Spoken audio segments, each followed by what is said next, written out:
बहुत समय पहले की बात है। बुलंद गांव में एक भूलचंद नामक आदमी रहता था। उसके 4 बेटे थे, दया, हरि, विदु और नील। चारों बेटे का लालन पालन उसके पिता ने किया। उसके चारों बेटे मूर्ख थे, पढ़ाई में भी बिल्कुल ध्यान नहीं रहता था। इसके पिताजी काफी चिंतित रहते थे कि इसके चारों बेटे कैसे अपना जीवन बिताएंगे। एक दिन भूलचंद जी ने अपने चारों बेटे को बुलाया और गुस्से में कहा कि तुम चारों सारा दिन घर में ही रहते हो, कुछ काम भी नहीं करते हो। मेरे मर जाने के बाद तुम क्या करोगे, कैसे अपना जीवन जियोगे। भूलचंद जी ने अपने बेटे से कहा, मैंने तुम्हारे लिए एक काम ढूंढ लिया है। मेरा एक दोस्त है जो जादू सिखाता है, वह एक गुरु है। तुम चारों 1 साल के लिए मेरे दोस्त के पास कर्नाटक चले जाओ और वहाँ से जादू सीखो। यह सुनकर चारों बेटे काफी खुश हो जाते हैं। ये चारों कर्नाटक चले जाते हैं। 1 साल कैसे बीत गया पता भी नहीं चला। 1 साल बीत जाने के बाद वो चारों बेटे गुरुजी का आशीर्वाद लेकर अपने घर के लिए निकल जाते हैं। रास्ते पर जाते हुए बड़ा बेटा बैलगाड़ी को रुकवाता है और कहता है, वो देखो सामने क्या है।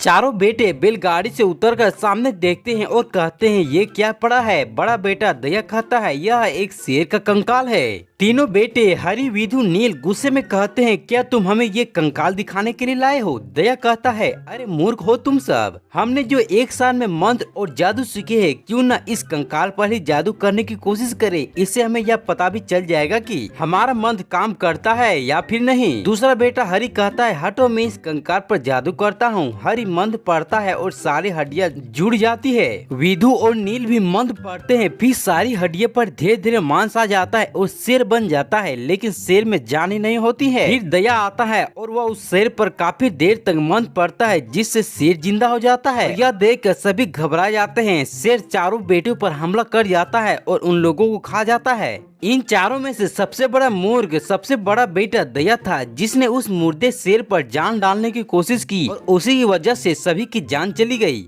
इसलिए हमें ऐसा काम नहीं करना चाहिए जिससे हमारी जान खतरे में पड़ जाए।